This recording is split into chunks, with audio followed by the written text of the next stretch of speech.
In this podcast, two Gen Xers are taking a trip down memory lane, revisiting and reflecting on the cinema of the 1980s. We'll look at the hits and the flops, the studio blockbusters and art house indies, the critically acclaimed, and the universally reviled. The series is hosted by me, Lisa Molinelli, a writer and librarian, and features Dustin Morrow, a filmmaker, author, and professor of film. So pull on your legwarmers, crank up your boombox, and hop in the DeLorean. It's time for the Long Rewind. Welcome to the Long Rewind. I'm your host, Lisa. With me, as always, is Dustin. Hello, everyone. And today we are talking about TV in 1986. So would you like me to start off with some major events and we'll go from there? Let's do it. So starting off in 1986, the Fox Broadcasting Company, then abbreviated as FBC and now Fox, launches as the United States' fourth commercial broadcast television network, the first such attempt since 1967. That's a long time. Its very first program is The Late Show, starring Joan Rivers. So this is a pretty big deal. I thought its first show was Tracy Ullman, but that must have been its first primetime series. Yeah. They didn't have much when they started. They had like Married with Children, Tracy Ullman, like Herman's Head was very early. Gary Shandling. And they weren't on every night of the week even. They were, it was very limited. Yeah. Yeah. There were no single digit channel numbers available in where I grew up, and so they were on a couple of UHF stations. Oh, interesting. Yeah. There were single digit. They were Channel 5 where I grew up. So. They were 18 and 43 where I grew up. Interesting. Okay. Yeah, KLJB, Channel 18, Central Illinois. I was a big Tracy Ullman fan, so there was a lot of interesting stuff on Fox. Fox was a big deal and obviously continued to become bigger and bigger. Yeah. Okay, next, this is a big deal too for many of us in this generation. NASA's Space Shuttle Challenger spacecraft disintegrated.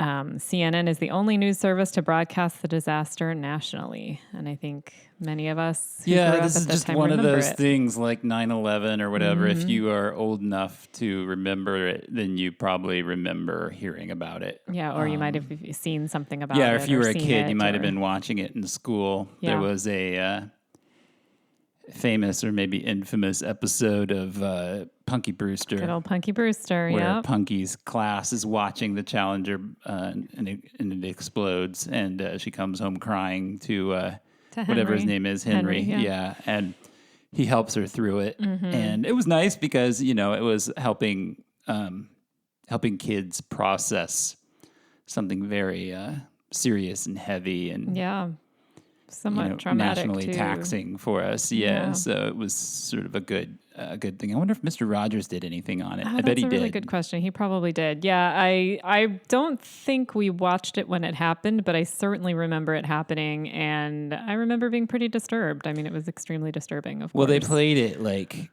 over and over. You saw lots of images again. and video that of it. Image of that thing blowing up is just burned into your head. Not only that, I remember it being a big deal that there was like a teacher going into space, Krista McAuliffe, and that was I remember that hitting me the hardest because you have teachers, teachers, and here was one going into space, and that was really cool, and then she gets killed in this disaster. So big deal for many of us. Okay.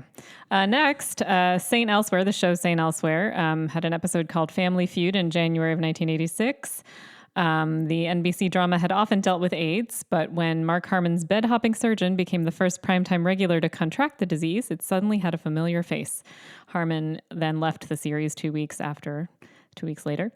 This wasn't happening to someone who waltzed in for one episode, says producer Tom Fontana. This was a guy everybody knew and cared about. So, of course, AIDS was definitely a big presence in the 80s, and it definitely showed up on TV. And here's a big place where it showed up, I guess. Yeah. I didn't watch St. Elsewhere because I was too young. I didn't either. It's interesting that I didn't even know this. I didn't either. But I wonder why he left the show 2 weeks later, so soon after. I wonder if that was because some kind of pushback from the public, or he had been contracted to do that anyway, or it may have had nothing to do with it. Did the character pass away, or I'm just curious why. Yeah, me too. I'm why not he sure was myself. out so soon after them making such a huge decision to do something to have this develop in the narrative of one of their main characters. That's a good question. I do not know. Okay, the next thing, another really big deal that would have a big impact. The Oprah Winfrey Show goes national, and that was in September of 1986.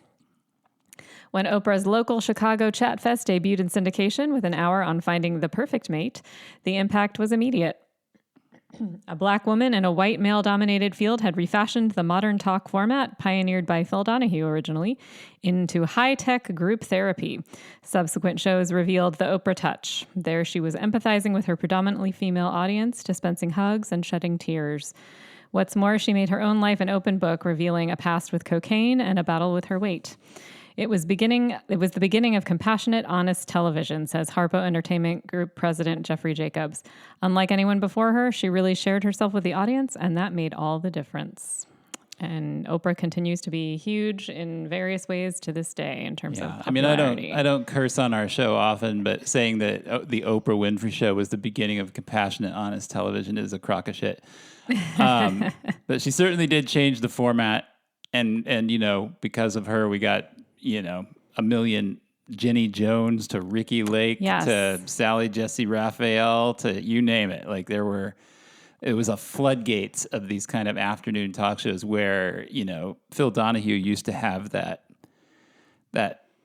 window all to himself. Mm-hmm. But after this, it was, Geraldo. Most of them were a lot more sensationalist than Oprah.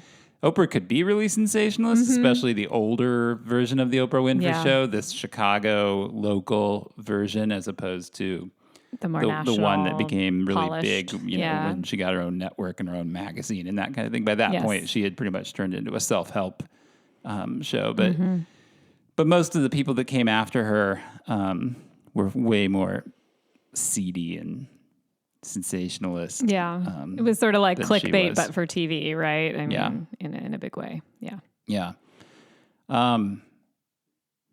When I was a PA, when I was really young, I had to deliver something to the Harpo office once, and they were very secretive about even letting me see a few feet into the office. It was very strange. Like they took packages at the door and barely opened the door. It was like, what's going on in there? Yeah, what's going on at Harpo? I don't know. It was a little peculiar. Of course, for those who don't know, Harpo is Oprah's production company, right? Her production empire. Backwards. Her name backwards. Yeah. Yeah, I've always had mixed feelings about Oprah. Mm-hmm. She seems like an alien to me. I mean, for somebody who grew up of meager means, she really seems to have lost touch with the world and what's going on in the world. And well, she has a big empire now. Yeah, she lives on another planet from the rest of us, I think. She's still a major force, and I think still influential in her own way. She doesn't have a TV show anymore in that way, but she's still a big influence. Yeah. Although I wonder if her influence has faded with that could be her. I don't know. Do even millennials? I was gonna say Gen Z, but do even millennials? Do they care about Oprah? I don't know if they care about Oprah. I'm sure they know who she is. I mean, her book club. I know. But would they listen to her? Part of Oprah's power was always that she could. Getting some book into Oprah's book club would turn it into an instant bestseller. Like Oprah could change your career by having you on her show for whatever reason. And I'm not sure that she has that kind of sway. I'm sure it's less true. I mean, I think she's still beloved, but I'm sure it's less true. I really couldn't say. I don't know. Okay. Yeah. Here's what happened in the rest of the year. So in January, HBO began scrambling its signal.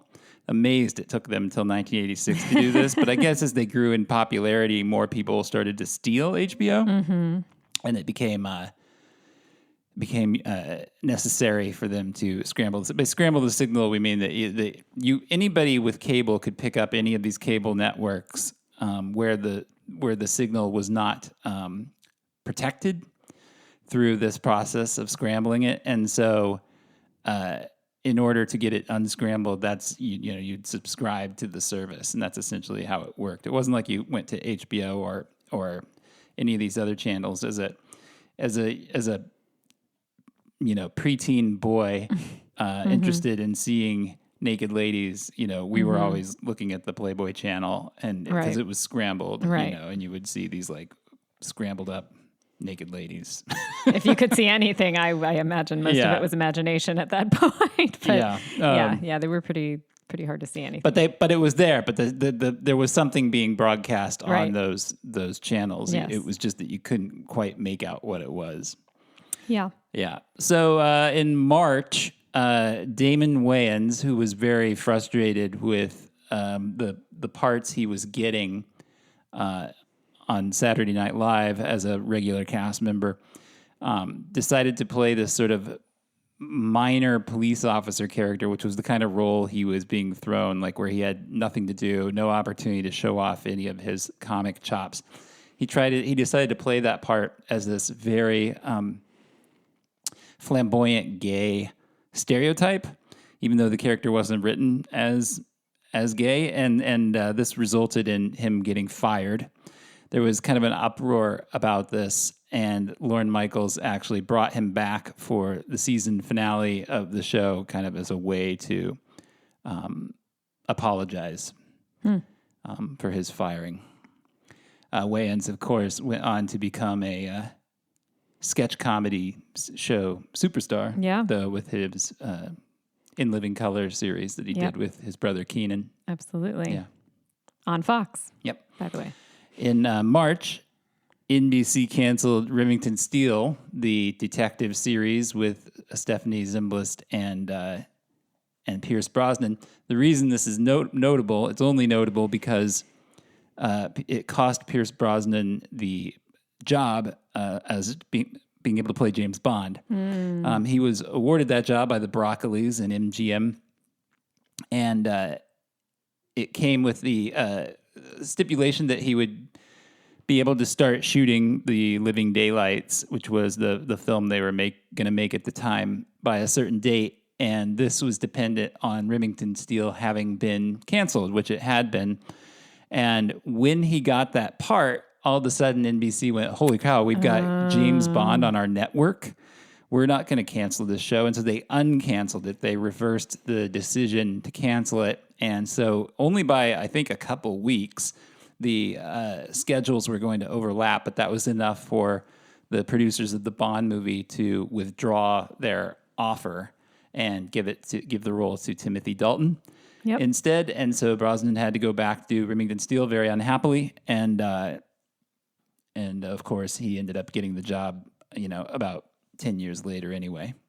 But it was a big blow for him.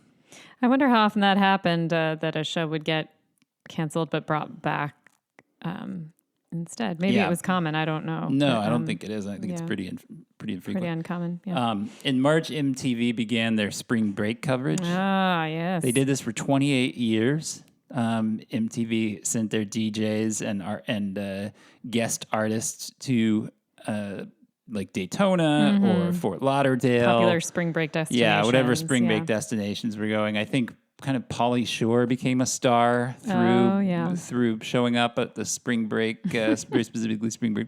Mm-hmm. I remember seeing it. I never thought of it as a program, but I guess it was. It was they just kind of broadcast from there. I think it was they kind of set up camp. Right. Yeah. What would be on in between the shows or the videos or whatever, or they would have a spring break edition of whatever show they were doing. Makes total sense. Yeah. Yeah. In April, this is a story I did not know that I thought was interesting. April 27th, 1986, an electrical engineer and business owner named John R. McDougall, using the pseudonym Captain Midnight, jammed the HBO satellite signal during a showing of the film The Falcon and the Snowman. The message, which was broadcast for 4.5 minutes, was seen by the eastern half of the United States, accounting for more than half of HBO's 14 million subscribers that they had at the time. And it was protesting HBO's rates for satellite dish owners, which he considered to be too expensive. I feel like this or something like it would make a really fun little movie. Yeah. Like the guy who took over a cable satellite. Yeah. And, What's sort of interesting about it message. to me is that The Falcon and the Snowman is a movie about spies. I thought it might be. I wonder if he chose it or it's just when it happened. It's Timothy Hutton and Sean Penn. I don't remember much about it, but it is about it's about trust and about espionage. And I don't know if it was intentional that he went on during that movie, but because I don't think that movie was particularly popular or anything. But yeah, it's poignant. It is kind of a fun little story. I wonder if that exists on YouTube. Yeah, the message, recording you mean? of That that. would be so interesting. Yeah, that's so, Look what that an up. interesting thing. Yeah. In May, something that broke my heart when I was a little kid was Tommy Lee of the rock group Motley Crue marrying actress Heather Locklear, who I had a crush on. She was on TJ Hooker. Yes. She was on Dynasty, so the only reason I ever saw an episode of Dynasty, I think, and I only saw like 2 or 3 of them, but I watched it to see Heather Locklear because I thought she was so cute. So I was sort of like, what the hell is happening here? Why is she with this guy? Well, I keep struggling to think I can't remember who she was dating before him, but it was somebody really square. Oh, interesting. It was somebody kind of like Mark Harmon. You just put Mark Harmon in my head, so that's why it's there. But I don't think it was him. Yeah. But it was somebody like that, and somebody clean cut, and so it was sort of surprising that she ended up with freaky Tommy Lee. Swinging over to the other side. Yeah. I don't know. Also in May, Cher called David Letterman an asshole during a taping of his show. That clip I know you can find. Yeah, for sure. I'm sure he relished it, actually. Yeah, yeah. And, he was an asshole. She's right. He's a very funny asshole, but, it's part of his thing. Part of Dave's thing was, you ran the reason a lot of celebrities would never go on his show is because they were afraid of being made fun of because he's so sharp and so smart. He's very sharp, yeah. And so sarcastic. And so, yeah, it's... He's much mellower these days, but back then for sure. Yeah. And it wasn't mean-spirited. It's like they're both laughing when she does it. Yeah. I bet he relished it. I mean, he probably thought it was great. Yeah. So. Also in May, ABC aired the Indianapolis 500 live for the first time on TV. Something Dave would have appreciated. Yeah. I don't know if it still is, but at one point NASCAR was the highest rated non-football sport on I remember TV. hearing that. Yeah. I don't know. In September, Siskel and Ebert made its debut in syndication. That's big for us. The critics have been working together as a pair since 1975, but this iteration of their show would be the longest running version of it. Wow, this is a big deal for you and for me too. 2010, but yeah, big deal.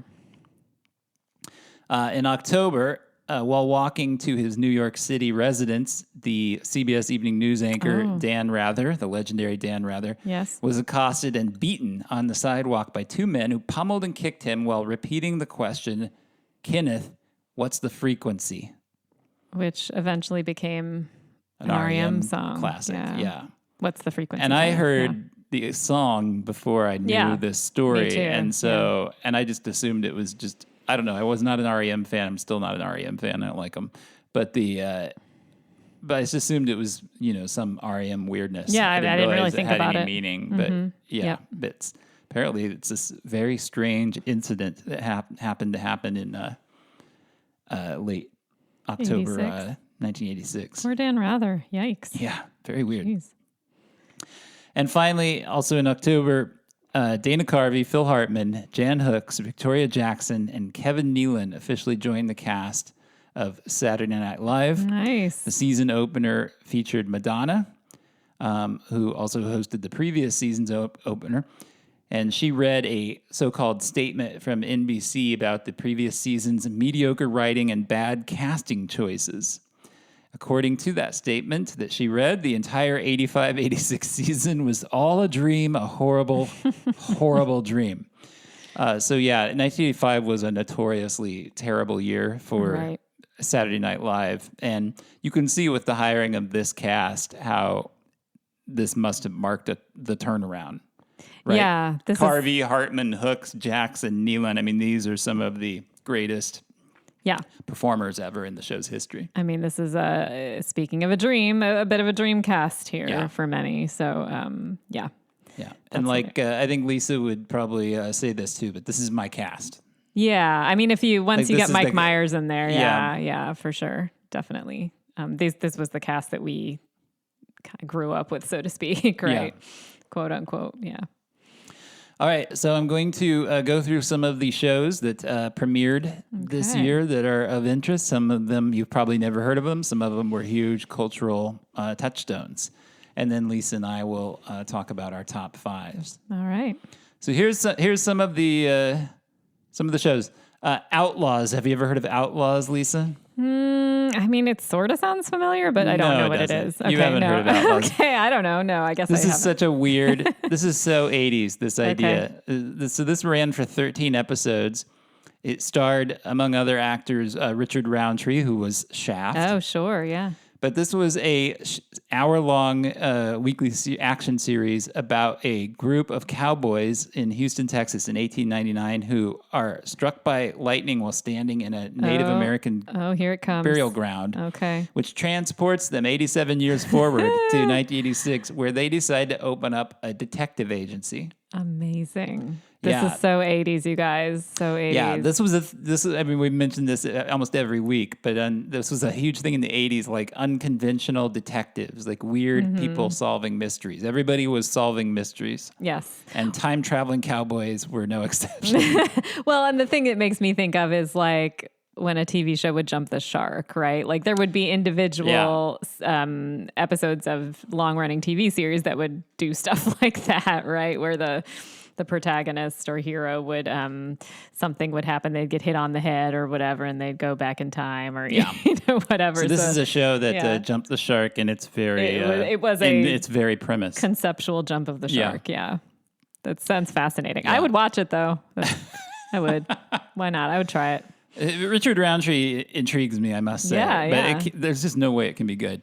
Also, 1986 premiere, Our House. Do you remember Our House? Yes, I do. I loved Our House. I was a big fan. I never watched it, so maybe you can tell the folks what Our House was. I'll do my best. I mean, I haven't seen it since it was out, but it was like, I think it was on Sundays, kind of a little before prime time. Yeah. Well, this is why I never saw it, because it aired opposite the Disney Sunday night movie. Oh, okay. So it was like a family sort of drama, I guess, very mild. Wilford Brimley was in it.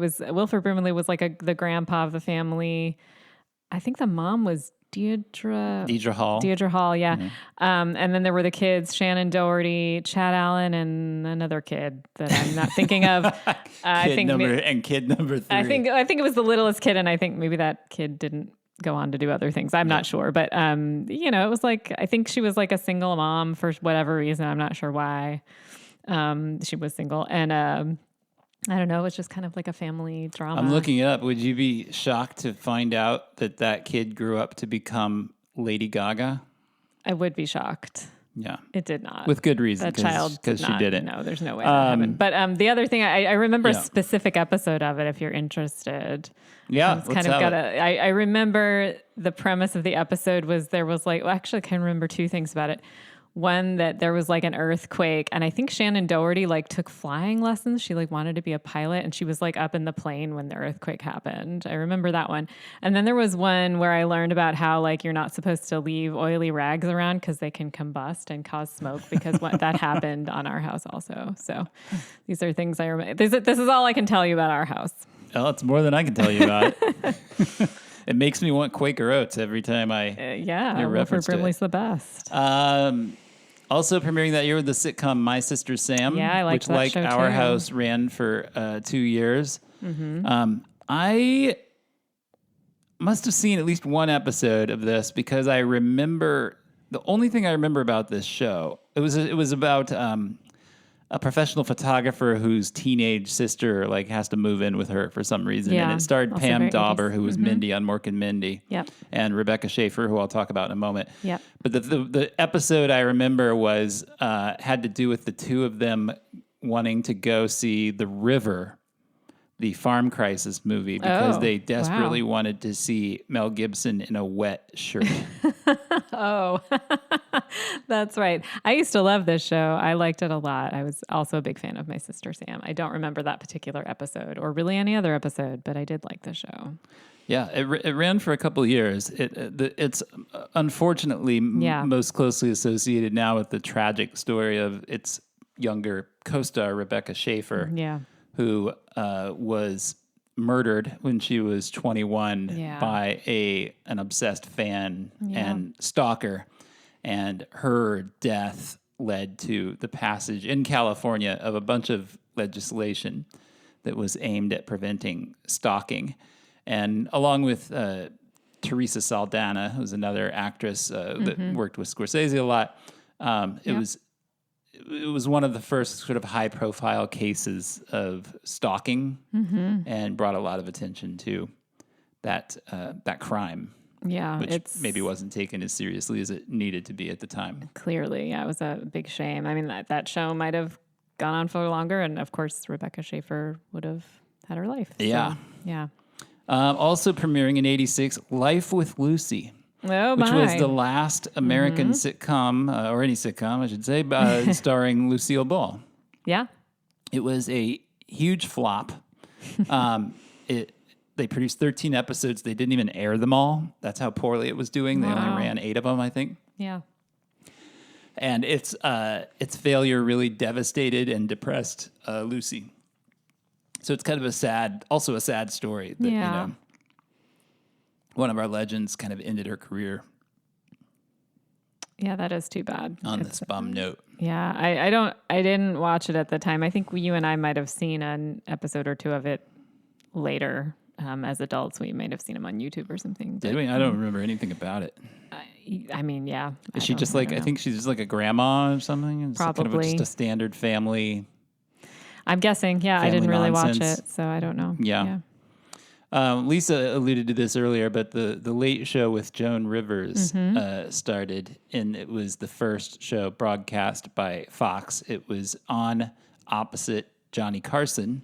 Whoa. And this was a big story at the time, not just because Joan Rivers was the first female talk show host, but also because she left Carson to do it. So Joan Rivers was the regular sub for Carson for many, many, many years, like a standard offer, basically. Whenever he was gone, if she was available, she hosted The Tonight Show. And she was great at it, which is why it was understandable when Fox wanted to launch a late night show that they would go to her. She was also in disputes over salary with NBC. She wasn't being paid very well for all of the guest hosting that she was doing. And so she was in a fight with NBC, and NBC was not willing to raise her salary. And so she decided that she was going to jump ship and go to Fox. Now,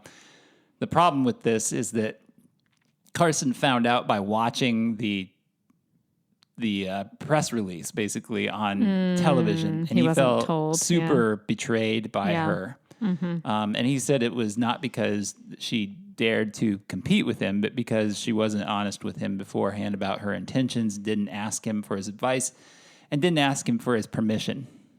And you do not want to piss off Johnny at that time. Affable on television, but notoriously tough behind the scenes. Yes. She was adamant that her problem was with NBC and not with Carson, who she always said was like a father figure and a mentor to her. She said she didn't want to tell Carson before the announcement was made because Fox made it clear that they might cancel the deal if she did that. She was also previously had been ordered by Carson's producers and his lawyers to never go to him with her problems because they kept him really insulated since he was a big source of NBC profits, and he was apparently completely unaware of her and NBC's disputes. So basically, Joan got really done dirty. In this whole thing, and it became it was like one of the earliest kind of late night wars where Carson made it really clear that anybody that would go on her show would never be welcome back on the Tonight Show. And so, she had a hard time booking guests. Yeah. It was an upstart network with spotty distribution in the beginning. So she had a hard time of it. But, a consummate pro. That's a real shame, because if anyone could have made a true competing show and been like our first great lady of late night, it would have been Joan Rivers for sure. And Johnny could hold a grudge.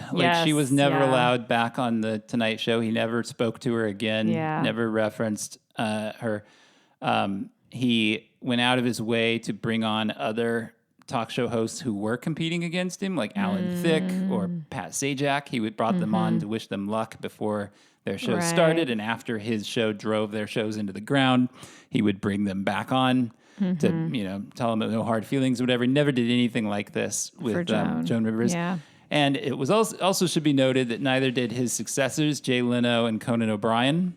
And it wasn't until Jimmy Fallon took over the show that Fallon invited Joan back on the show. I didn't know that. By that point, Carson had been dead for 9 years. Yeah, I mean, I know. She always spoke high of Johnny Carson to the day she died. But he apparently never spoke to her again. I mean, it's hard for those of you who don't know, who are kind of younger than us, it's hard to kind of overstate how powerful Johnny Carson was and how influential he was and what a big deal his show was. So this would have been a huge deal. Yeah. Yeah. Also premiering in 86, a TV adaptation of Gung Ho. Do you remember the movie Gung Ho with Michael Keaton? I mean, I didn't see it, but I do remember it, and I remember the show being out. It was about the competition with the Japanese auto industry. Yeah. And it was about a Japanese manufacturer basically opening an American auto plant, and how the local workers, the blue collar guys, and the executives became oriented to the way that the Japanese ran the company. I mean, I can tell you it caught my attention because my father worked for Japan Airlines. So he worked for a Japanese company. So I was aware of and familiar with, certain Japanese work cultural practices and things like that. So it definitely caught my eye. It was kind of a thing in the 80s too. Yeah. I think it was kind of a minor hit. So I understand why they did it as a show. The TV show version starred Scott Bakula. Oh, okay. In the part that Keaton played in the movie. And it also starred Getty Watanabe, who played Long Duck Dong in 16 Candles. Another TV or movie to TV adaptation that came out this year, inexplicably quite a few years after the original movie, was Fast Times, which was an adaptation of Fast Times at Ridgemont High. The show was produced by Amy Heckerling, who directed the movie. Cameron Crowe was listed as a creative consultant, which means he probably didn't do a ton. The casting is sort of interesting. Claudia Wells plays the Phoebe Cates part. Courtney Thorne-Smith played the Jennifer Jason Leigh part. Patrick Dempsey plays Mike Damone, which is hard to picture. Yeah. Dean Cameron, who is a comedic character actor, played he's Chainsaw from Summer School. For those of you that know Summer School, he played Jeff Spicoli, taking over from Sean Penn. Yeah. Ray Walston was back as Mr. Hand, and Vincent Schiavelli was back as Mr. Vargas. I love them both. It seems like all the ingredients are there to make something decent, but it only ran for 7 episodes, so it must have been pretty bad. I've never seen it. Yeah, stuff like that just never tends to pick up, does it? Sort of. I don't know. Maybe you mean like TV to movie or movie to TV adaptations? There's been a lot of successful ones. Yeah? Yeah. Okay. Of course, MASH. Right? Okay, yeah, I mean MASH. That's a huge one, of course. Yeah. Also premiering the Ellen Burstyn show, the legendary actress, star of Last Picture Show and Exorcist, among many others. Starred as a college professor in Baltimore, dealing with relatives. Megan Mullally was in it. Elaine Stritch was in it, but it was not successful. What was successful, on the other hand, was a show called Designing Women. Yes. Tell them about Designing Women, Lisa. I actually had Designing Women on my top 5. Okay.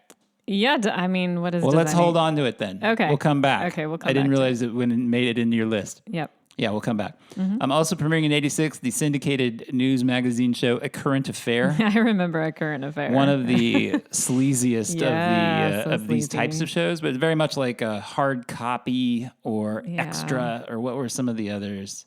There were a bunch of these. And they all kind of premiered around the mid-'80s. What I remember about A Current Affair best is their like logo or whatever you want to call it. When it was like it was like a spinning pyramid or something. Yeah. I have a note here about that. Okay. The signature ka-chung sound effect was created using a combination of the sound of a construction paper cutter and the swing of a golf club put through a synthesizer and combined. That's actually kind of fascinating. It is a really iconic sound. Do you remember who the OG host of A Current Affair was? Off the top, I don't. Maury Povich. Oh my God. Okay. Yeah. Mr. Connie Chung, and host of his own sleazy talk show for many years. He had a niche, I guess. And also, that was Jerry Springer. I was going to say mayor of Chicago, right? But no, that was Springer. Right. Crime Story premiered in 86. This was a not a very successful but critically loved series from Michael Mann, who was riding high from Miami Vice. This was kind of Michael Mann's blank check show when he could do whatever he wanted. It's set in 1960s Chicago, and it's about a police organization called the Major Crime Unit who take on organized crime figures. And the lead was played by Dennis Farina, who was an actual Chicago homicide cop for many, many years. Yeah. A detective turned actor, turned great character actor. Much beloved by Michael Mann. He's in a lot of Michael Mann's stuff. He's pretty great. Yeah. Yeah. So it's a good show. I've seen it. It's I can see why it wasn't successful. It's kind of slow-moving, very character-oriented, and a period piece, which is always a tough sell. I'm sure it was a very expensive show to produce. Yeah. Also starting in 86, God Help Us All was ALF. Yes. which stood for Alien Life Form. It sure did. His real name was Gordon Shumway. Oh, that's right. And he landed in the garage of the Tanner family. I watched this show. I thought this show was hilarious. I watched it religiously. I know. Holy hell, is it bad. If you try to watch ALF today, you'll be like, it's enough to make you think like, did I get hit on the head in the mid 80s and I don't remember it? Because that's how bad it is. Remember, children's brains are a little less developed than adults. Yeah. So, and we watched what was available. But yeah, I was a huge ALF fan as well. I watched it every week. Yeah. My aunt loved this show. Absolutely loved it. And she wasn't a kid. So how do you explain? Well, okay, that's a good point. I had an ALF T-shirt too. I don't know if you did, but both my brother and I had ALF T-shirts. My sister had a plush ALF doll. Yes, of course. Yeah. He was like, well, I guess we should say more about ALF for those who don't know what it actually is. Know. Yeah, I don't know. Maybe Gen Zers. I don't know if any Gen Zers listen to this podcast, but they certainly do not know. They do not know ALF. No. He was just he loved eating cats. That was a running joke. Yeah, they were always trying to keep the family cat away from him. He was basically Jackie Mason. Yeah, he was like a Catskills comedian. Yeah. He was an actual puppet. Like it was like, he was a puppet on the show, interacting with the humans on the show. I did find fascinating, there's two fascinating things I think about ALF. One of which I just learned in like the last couple of years, which was apparently this show was absolute hell to produce. Wow. Like abject misery. Everybody was unhappy. The actors, my God. Max Wright, who played the lead, the dad, like almost quit 1 million times. Wow. This show took 10 times longer to shoot than any other sitcom. Because of the puppet Because the situation? cumbersomeness of the puppet. Yeah. Yeah, like they had all these, they would have to pull out parts of the floor for the for the puppeteers to get into. Apparently, it was just so slow. And, the jokes are so bad that I can imagine, like, if you can't barrel through it as an actor. It feels like being in hell, I guess. And Max Wright was kind of a respected character actor at the time. I'm sure he must have just been like, I don't know. I think of Extras, the Ricky Gervais show. Sure.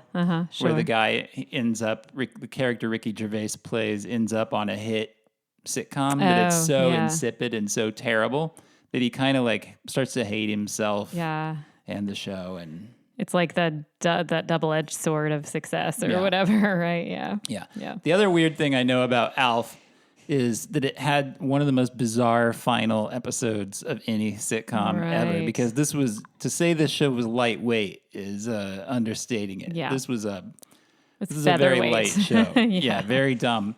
Yeah. And it had this very heavy, very sad, very tense, very depressing finale. It's so strange. Where Alf is finally going to go home. They've gotten word that his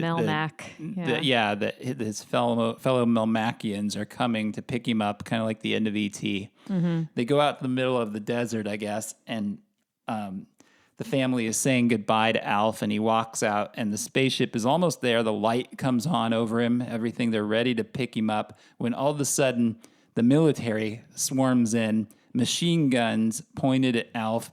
The ship gets scared and takes off without him. The family, the little boy, Brian, who's like Alf's best friend, is like, we have to save Alf. And the dad's like, there's nothing we can do for him. Whoa. And the family walks away and abandons Alf as he is taken into custody by the military. And that's the end of the series. Holy, no laughs. What is this, the 1970s? Like, oh my God, wow, what an ending. I didn't see that. I don't think I was watching it at that point. I didn't watch it through its whole run, so I don't think. So I don't remember that at all. Dark as hell. Yeah, super dark. Wow. Who would have thought that would happen? Yeah. So either two things must have happened, right? I think... my theory is either they thought they were getting another season. Oh, and this was like a cliffhanger. This is a cliffhanger. Okay, yeah. Although that's it's not a show that had ever done cliffhangers before, so it would be a weird thing for them to do. Right. Or it really was like the most hellish and everybody show was to just produce, like so mad and this at is the it. biggest FU from everybody that produced this show to the show itself.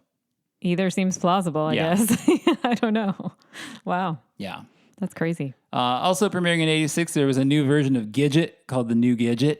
Okay. Yeah. Ran for 2 years. I do not remember this thing even existing, but that's okay. I wasn't like Gidget that was before my time. Yeah, before both of our times. Yeah. Gidget was like a surfer girl. Yeah, that was like a 1960s thing, right? Yeah.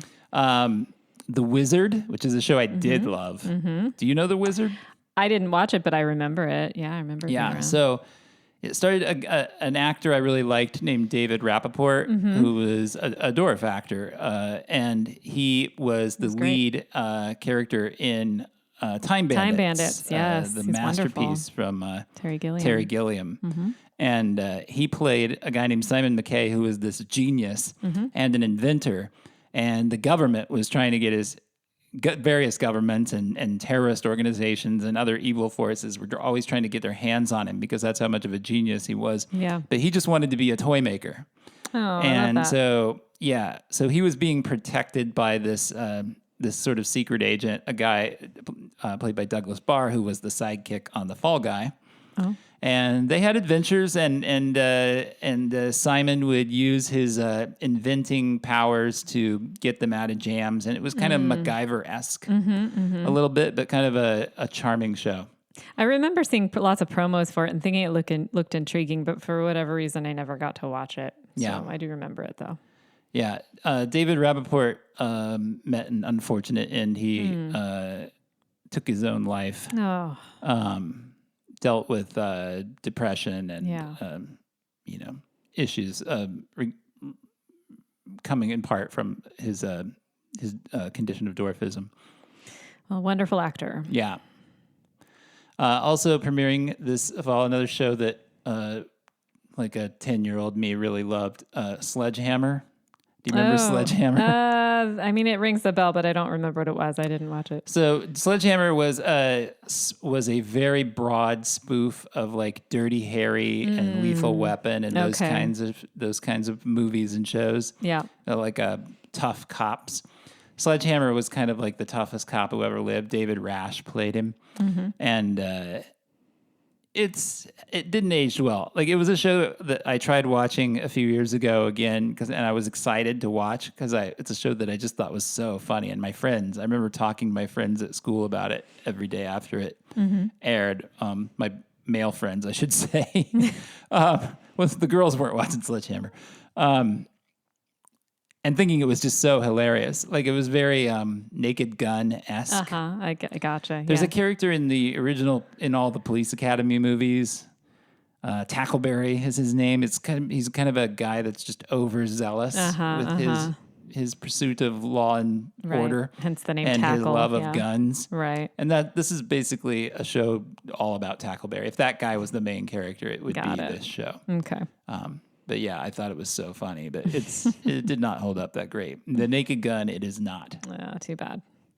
Dance Party USA. Oh yeah, we love Dance Party USA. Started this year. Yeah, it was actually an adaptation of an earlier show called Dancing on Air. Right. Mm-hmm. Yeah. It's one of these shows that Lisa and I just have become obsessed with in the last few years. Mm-hmm. These local dance shows. This one originated in Philadelphia. If you want to really get a good, almost anthropologic look into 80s fashion of the time, go watch an episode of any of these dance shows. You get to see what people are actually wearing, and it's pretty fun. Yep. Yeah. And this would be where Kelly Ripa got her start of Live with Kelly and Mark. Yeah. Yeah. She was a dancer. She was. On Dance Party USA, so you could see her in the background. I do think it was later in the 80s for her. I don't know if she was on in 86, but yeah, she was on it. Yep. That's how she got her start. Another music-oriented show on MTV, 120 Minutes, was a 2-hour show that would start at midnight, if I remember right. Mm-hmm. Very late-night show. It was dedicated to alternative music. And this is before, so coming on in 86, this is before. Way before grunge. All alternative rock really took off in the early 90s. Yep. And so this was really the place to find this kind of music. Yeah, I can only imagine what a big deal that must have been. Yeah, it was hosted by a guy named Matt Penfield. It was kind of a stocky, bald guy who talked 100 miles a minute and seemed to know everything there was to know about music. Like he was like Jack Black in High Fidelity, one of these like music nerds that just has a encyclopedic knowledge of. He was a later host, but he's the one I always associate with it because by the time I got MTV, I was in college. Yeah, and by that time, he was hosting the show. But it ran for a long time. It was eventually replaced by a show with a similar premise called Subterranean. Mm-hmm. But it was 120 minutes. I never got to see it, but I did eventually find some of their they would put out like CD compilations of interesting, cool alternative music. So that was kind of fun. Yeah. Artists that aired on 120 Minutes but did not show up at any other time on MTV included Kate Bush, the Ramones, Morrissey, and Husker Du. Oh, so interesting. Yeah. Nirvana premiered on 120 Minutes with Smells Like Teen Spirit. Yeah, wow. Yeah. Big deal. Gorgeous Ladies of Wrestling started in 86, or GLOW, GLOW, Gorgeous Ladies of Wrestling, which was a women's professional wrestling promotion, basically. Colorful characters, big, strong women, over-the-top comedy sketches. Yeah. Most of the performers were actresses, models, dancers, stunt women trying to get into show business. What's her name? Alison Brie. Yes. Did the show for Netflix based loosely on the actual Gorgeous Ladies of Wrestling, also called GLOW. Called GLOW, right. Very charming show. I really liked it. I've heard it's really good. Yeah, I didn't get to see it, but I don't know how true to the story of the actual Gorgeous Ladies of Wrestling, but there is a documentary out there about, I think it's also called GLOW, about this show that is pretty fascinating. It was very low rent. It won't surprise you to know that the women were completely exploited. Yeah. And that everybody behind it was a man. And there was all these kind of like shady characters behind it. Yeah. But it was pretty entertaining, I guess. I didn't know anything. I didn't know anything about it at the time. No, I didn't learn about it until the Netflix show came along too. Same. But, interesting, an interesting footnote in wrestling and TV. History, for sure. I do think GLOW is a pretty fantastic name for just about any show. So yeah. So the other show the only other show here I was going to mention before I went into our top fives, but maybe I shouldn't because maybe this is also in your top five. But you could tell me. Okay. Is the Hogan Family? That is not in my top five. We can talk about it. Yeah. So the Hogan Family was a show that originally started out as a show called Valerie. Yes. Which was built around the great Valerie Harper. Mm-hmm. And it was just this pretty standard issue sitcom about her and her three sarcastic sons and her husband. And a contract dispute after the first season resulted in her leaving the show. And it came back for a second season because it was a hit. Yeah. And it was retitled Valerie's Family: The Hogans. Right. And then it became just Valerie's Family. And then she sued to get her name taken off it, understandably, because she was no longer on the show. And so then it eventually just became the Hogan family. So it has one of the weirder evolutions in terms of just names. Yeah. It's another one of those like 80s things where I remember there being a controversy kind of around it, weirdly. Yeah. Like you say. Yeah. But I loved it. I watched it every week. I did too. Sandy Duncan took over Valerie part, after they killed off the Valerie character. Yep. Sandy Duncan played... like their aunt or something. I think she played the husband's brother. Sister, sorry. Yeah. So she Sorry, was like Sandy. the aunt. She was an aunt who came to live with them. She's the aunt that came to live with them. The show is probably best remembered as an early Jason Bateman vehicle. That's right? Yeah, he was one of the brothers. There were three brothers, he did It's Your Move, and he was all over, like, he was on Silver Spoons a lot, but this was kind of probably his big breakout as a young actor. Right, yeah. I also remember it because I loved Edie McClurg. Oh, that's right. She was on Mrs. this too. Poole, the wacky neighbor. Right. Yeah, she was a great wacky neighbor. That was one of her bread and butter things. Yeah, I watched it pretty religiously too and enjoyed it. Yeah. All right. Should we get into our top fives? I think so. Let's do it. Okay. Okay. What's your number 5? Well, like I said earlier, it was Designing Women. Designing Women. Okay. Yeah. Let's talk about it. What is Designing Women? Oh, Designing Women is like an ensemble show. It's like 4 women in the South who run a interior design firm, if I remember correctly. Yep. It's Sugar Baker and Associates. That's right. Delta Burke. Annie Potts. Dixie Carter, and Jean Smart. The great Jean Smart. All of them are great. They were just like a powerhouse. Yeah, Dixie quartet. and Delta were sisters. Yes. Right? Yeah. And Dixie was kind of the tough, no nonsense, pragmatic one, and Delta was kind of the floozy. You could kind of go if you want to compare it to Golden Girls, for instance. Yeah. Dixie Carter was kind of the Blanche. I'm sorry. Dixie Carter was like the B. Arthur.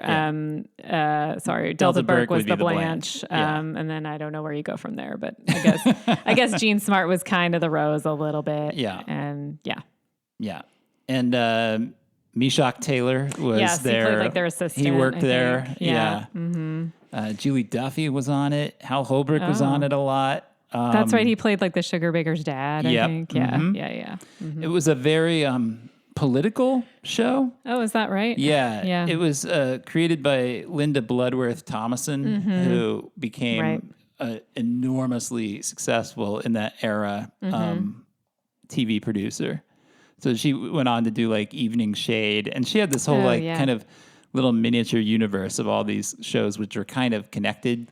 I think they were all on CBS also, right? Yeah. Their appeal kind of skewed toward older folks. They were almost all set in the South. She was very good friends in real life with Bill Clinton, and she played a big role in his election campaigns, apparently. Okay.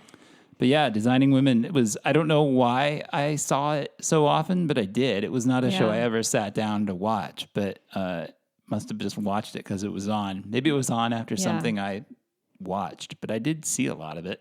I guess it's a little funny that it made my top 5 because I don't remember, you're right, I didn't remember like watching it religiously like I did some of these other shows, but I think it's a really good show and it's a great, quartet of 4 ladies, and I think that's pretty great. I don't know. Number 5 on my list, another sitcom, Head of the Class. That was number 4 on my list. Love Head of the Class. It's about a gifted class in an inner city high school, I think in New York City. In New York City, yeah. Howard Hesseman plays the teacher.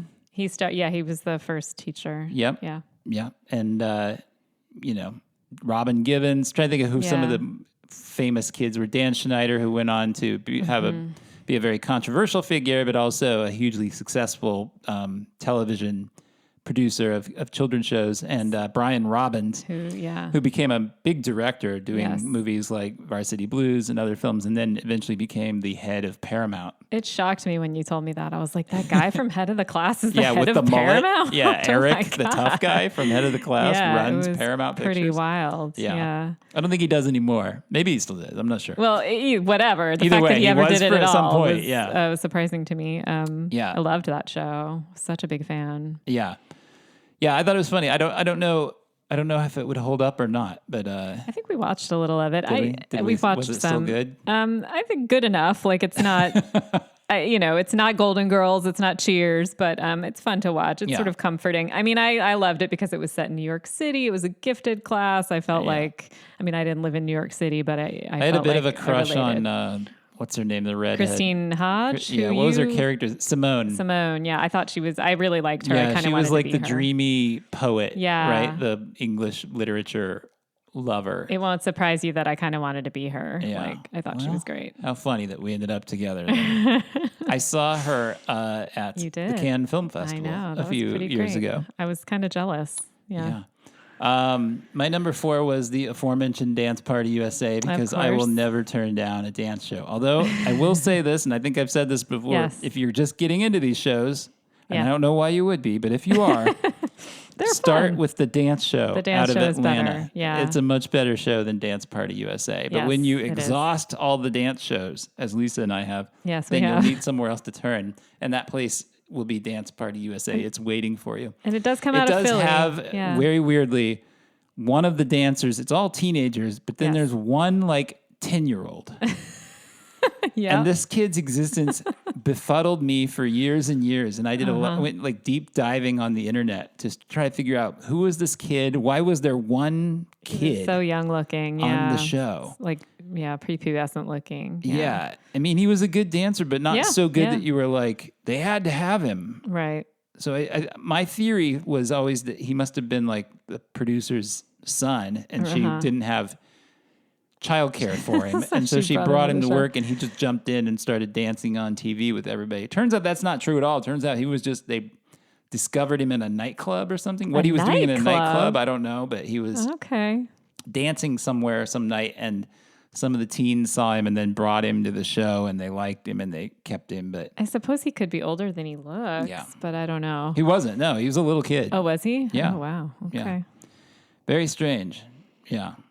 I have other feelings about him too. Like you basically... Yeah, I have some retroactive jealousy. Like I don't understand why he got to be on that show and I didn't.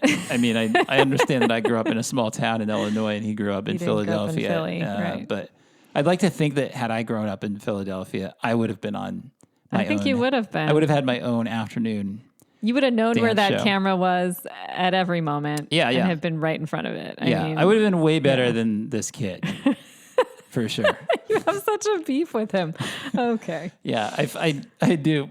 No, I don't know why I find myself as an aged man in competition with a 10-year-old from a 50-year-old dancer. Well, because you're about the same age. You're in a similar age range at that time. So yeah, I guess so. You wish you could have done that. Yeah. What's number 3 on your list? Number 3 on my list is Amen. Oh, yeah. Tell us about Amen. I love Amen. I loved Amen, too. Amen is great. I think is it set in Philly or DC? I think it's Philly. I think it is Philly. Yeah, I think it's North Philly. Yeah, North Philly. Sherman Hemsley is, the star of that show. It's basically about... George Jefferson. Yeah, George Jefferson.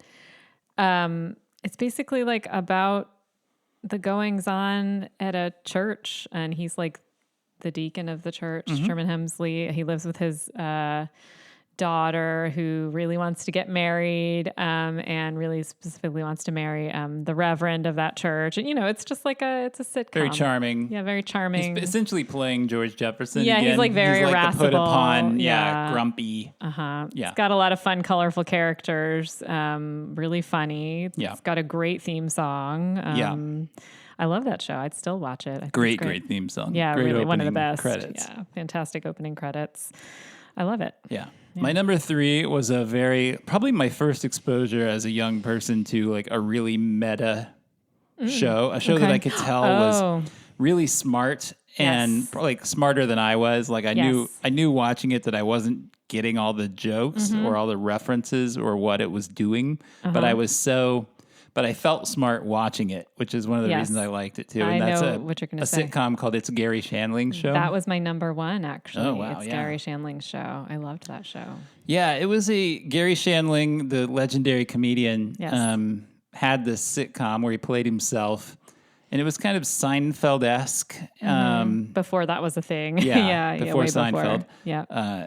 But yeah, it was famous for breaking the fourth wall constantly and always commenting on the fact that it was a sitcom. Gary was always talking to the audience, the studio audience. Yep. He would often like walk out past the cameras or you would see sort of the production elements of the show. There's a great episode that's based on The Graduate, which I encourage everybody. If you've never watched Gary Shandling's show, I think that's the episode to start with. It's really, really, really funny, and has all this some of the best of it sort of fourth wall breaking bits. Yeah, I remember being just delighted. I mean, it's my number one. And I remember being completely delighted by that fourth wall breaking and the meta-ness. I wouldn't have known to call it that, as you say, at the time. And I remember, like you say, just knowing that it was smart, even though I couldn't say why and didn't necessarily get everything about it. But I remember thinking it was super funny. I think it's also a Fox show, is it not? Yeah, it was on Fox. So, yeah, they used to really go for it. The theme song was all about being a theme song. It was like, this is the thing. theme to Gary Show, the opening theme to Gary Show. Gary called me up and asked if I could write his theme song. I could keep going, but anyway. We're almost halfway finished. How do you like it so far? How do you like the theme to Gary Show? Yeah. That's how it goes. Yeah. What's your number 3 then? My number 3 was Amen. Okay, what's your number 2? I suspect it's your number 1. It is Perfect Strangers. That is my number 1. Yeah, it's a wonderful, wonderful show. So hang on for a moment. Let's do my number 2, and then we'll talk about Perfect Strangers. My number 2 is a show that I think only ran for a season, maybe 2. Okay. But man, did it deserved better than it got. We're talking about movie to television adaptations. I think I know what this is. Yeah. Mm-hmm. And I think this was one of the best that ever did it. It's a show called Starman. Yeah, wonderful. Which is based on the John Carpenter film with Jeff Bridges and Karen Allen. Yeah, it was a continuation of that movie. So it's the same alien who comes back to Earth at the beginning of the series, and of course, the Jeff Bridges body that he inhabits is no longer available. So he ends up in this photographer who, like a National Geographic photographer, photojournalist, played by Robert Hayes from the Airplane movies, who's absolutely wonderful in this show. He is, yeah. Who discovers that the Karen Allen character had his child after he left. He did not know that she was with child, and so he learns that he has this teenage son, because that's how long he's been gone, like 16 years. And so he finds his teenage son, played by C.B. Barnes, who was kind of a teen heartthrob of the time. Played Greg Brady in the Brady Bunch movies and was in a lot of other stuff around that time, a lot of sitcoms and stuff. And that kid he's in like the foster care system and doesn't know where his mom is. And so the thrust of the series is they're traveling the country and they're trying to stay ahead of the feds who are looking for him because they know he's an alien. Right. And find the Karen Allen character and reconcile with her and bring her son back to her. And every episode has them in like a different small town kind of helping somebody out. Right. It's a very sweet show because he's such an innocent character. The alien. Yeah, doesn't understand the way we do things. He has no social awareness whatsoever, so he's always saying and doing the wrong thing in kind of an endearing way. Yeah. Just a really lovely, wonderful, well-written, well-acted, well-shot family show. And I loved it as a kid, and I was so sad when it got canceled. The only reason that it probably could have made my top 5, I just didn't see it as a kid, and I've only seen a tiny little bit of it with you like recently. So I just didn't feel qualified to put it in my top 5. But man, I love that movie. That movie is so moving and lovely, and the show is also moving and lovely. Yeah. So yeah, definitely high quality stuff. Yeah. Produced by Michael Douglas, that series. Oh, right. Yeah. Okay, on to number 1. Yes, you're number 1. My argument for the greatest physical comedy. Oh, it's so good. I've ever in terms seen. of TV, yeah. Maybe period. Maybe really even movies. Okay. I mean, what's better? I mean, I'm sure people will like say, "Oh, Three Stooges or the Marx Brothers or Jim Carrey or whatever," but I'll take these two guys doing what they did on this show over any of that. It is very any good. Day. Their physical comedy is top notch. Yeah. Yeah, and I mean they're hilarious in general. I mean this show. I mean, I would put this maybe only below The Golden Girls and Cheers. I would say this is maybe the third best sitcom of the decade. It's high quality. Yeah. I would say I think I probably love it more than either of those shows. Wow. Have more affection for it. I just loved The Perfect Strangers. I loved Cousin Larry.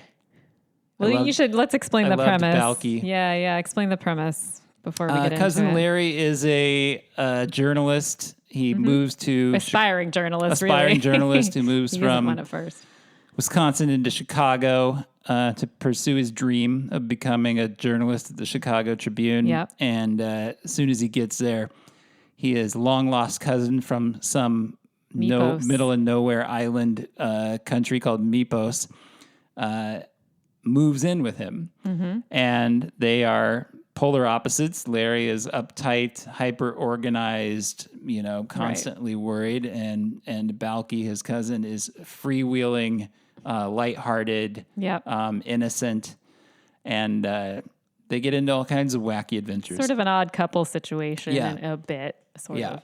The show completely goes off the rails in the last one or two seasons. It does. It ran like 8 seasons, and it probably should have stopped at like 5 or 6. Lots of shark jumping in that. Yeah, a lot of shark jumping. Unfortunate because the the actors were obviously still sharp, but the writing went off a cliff. It was not the fault of Bronson Pinchot or Mark Lynn Baker. But up until then, I mean, pretty solid stuff. Yeah. And it's just so funny. I mean, they're hilarious. I mean, Bronson Pinchot's kind of doing Serge as an innocent. Right. Serge from Beverly Hills Cop. Yeah. Mark Lynn Baker is, for my money, even funnier than Bronson Pinchot in this show. Man, he's my favorite part of this show. His comic timing is like masterclass. Yeah. And so they're verbally dexterous too, but I think what sells the show, what lifts it above other sitcoms, is their capacity to do physical comedy that nobody else could do. Yes. There's an episode where, I mean, there's so many. There's a lot. My favorite episode, though, is the one where Cousin Larry gets beat up in a bar, and so he and Balky take karate and both become black belts almost overnight. Yeah. And there's like a long 7-8 minute sequence in the middle of the show that's wordless. That's just the two of them fighting in their apartment. Because Balky's like pursuing him around the apartment or something. Like Larry walks in with a bag of groceries, and they use every grocery, like a baguette as a sword, a couple of sausages on links as nunchucks. Right. Just insane. Balky is fully dressed as a ninja. Yes. It is wild. That episode, the episode where they do the supermarket sweep. Oh, they win. they have 60 seconds to get as much food as they can because they've won this big prize in the supermarket. Yeah. There's an episode where they're on roller skates at a roller rink, and Larry has to jump barrels on roller skates. It's so funny. He's always trying to impress Jennifer, the girl who lives upstairs. Yeah. There's a one where they have to fix Jennifer and Miriam's shower, and basically end up drowning in the bathroom. Yeah, they don't do well. Yeah. There's just so many of them blanking on. Well, not to mention the really lovely. They had these Christmas episodes that would just like rip your heart out. They were so touching and lovely. These Christmas episodes they would do. Yeah. If you want a Pavlov's dog make me cry really fast, there's an episode of Perfect Strangers where. What's his name? The mean boss. Oh, what is his name? I can't think of it now. Gorpley. Mr. Gorpley. Mr. Gorpley, yeah. Yeah, he was their boss at the paper. Famous character actor whose name I can't think of. Sam. I want to see Sam something. He was on Lost. He's one of those faces that you like Sam immediately Anderson, know I think, every time you name. see him. Yeah, he's great. Yeah, he is great. Plays this nasty boss that Balky, he hated Balky. Right. And Larry and Balky decide to have a Christmas party, and everybody that works at the office at the Tribune is like, don't invite Mr. Gorpley because he'll ruin the whole party. Yeah, and so nobody they likes don't. him. Mm-hmm. But Balky invites him because Balky is a sweetheart. Yes. And he shows up out the door, and they're all like, they turn out the lights, and they're all being quiet. It's like 20 people. Right. They don't want to let him in. Balky's like, we have to let him in. And they're like, no. And he's like, and Balky basically teaches everybody a lesson, and he teaches Mr. Gorpley a lesson. And he does it in like the sweetest way you can imagine. Yeah. And it's just a beautifully written, beautifully acted scene. And if you can watch it without crying, then I think you're probably a sociopath. Yeah. And it's not schlocky. It's like really not at lovely all. and it's not corny. Moving. Yeah. No, it is it's legit. Just great writing. Yeah, it's good stuff. Love Perfect Strangers. The two of them just seem, I don't know for sure, but they seem to really enjoy working together. Yeah. And like each other and play so well off each other. I mean, the chemistry and is it totally fantastic. holds up. It does. I was so bummed when they took it off of Hulu a couple of years ago. Yeah. You and I used to watch it all the time. It's a great way to like end the day. Yep. Send you to bed happy. Yeah. Just a charming, funny, you knew you were going to get like 6 or 7 good belly laughs and like a dozen chuckles out of every episode. Really laugh. They all ended up beat. Yeah, it's a great show. It's another show with a great opening that had such a great great theme song and great tour of Chicago. Great tour of Chicago. Yeah, great theme song. Yeah, it's good stuff. All right. Love that. Let's do Emmys and ratings. Okay, let's wrap this up. Let's start with the Emmys of 1986. The best comedy of 1986 was, not a surprise at all, The Golden Girls. Yeah, one of the best, very deserving sitcoms of all time. Yep. Best drama in 1986 was Cagney and Lacey. Once again, also in 1980, it was the same in 1985. Lead comedy actor in 1986 was the wonderful Michael J. Fox for Family Ties. Yep. Lead drama actor in 1986 was William Daniels for The Second Year from St. Elsewhere.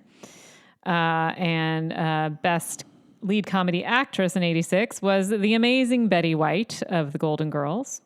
And finally, she was the first of the Golden Girls to win an Emmy, but by the time the show ended, all 4 of them had won Emmys, which I thought was great. Yeah, which I wish we will see as time goes on here. Yeah.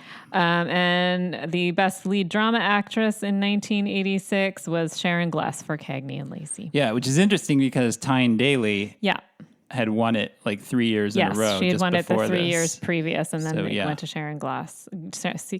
Sharon Gless, that's hard to say, in 1986. So that's our Emmys for 1986. Okay, what about the Nielsen's? The Nielsen's, let me just get over those. Give us the ratings.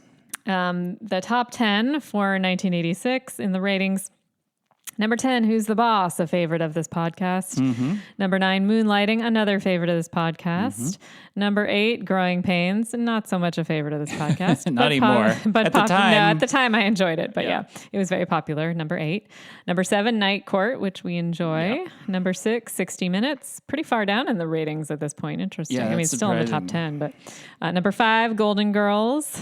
Number 4, Murder, She Wrote. I love that 4 and 5 are like women of a certain age. That's pretty great. True. Number 3, Cheers.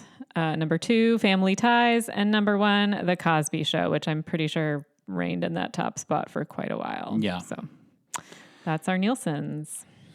What a great era for sitcoms. Oh my God. You look at this top 10. Look at this top 20. We've got Cosby Show, Family Ties, Cheers, Golden Girls, Night Court, Who's the Boss, Newhart. Oh, Newhart is so 227. Amen. Kate and Allie. Just all-timers, You just kind of can't go wrong. Yeah. Like, if you watched a sitcom back then, it was probably going to be good. Isn't that crazy? Yeah. It definitely, makes you pine for that era because we don't really have good sitcoms anymore. It's very few of them. It's hard to find a good new one. Yeah. It does happen, but it's hard to find. But rarely. Yeah. I mean, luckily, we can still watch them in various ways. So that's true. It's good stuff. All right, everybody. Thanks for listening. We'll see you in 1987. See you in 87. You've been listening to The Long Rewind. The program is produced by Dustin Morrow and hosted by me, Lisa Molinelli. If you enjoy the show, please consider hitting the subscribe button, leave us a good review on your podcast app, and tell your friends about the program. We'll see you next time. Thanks for listening.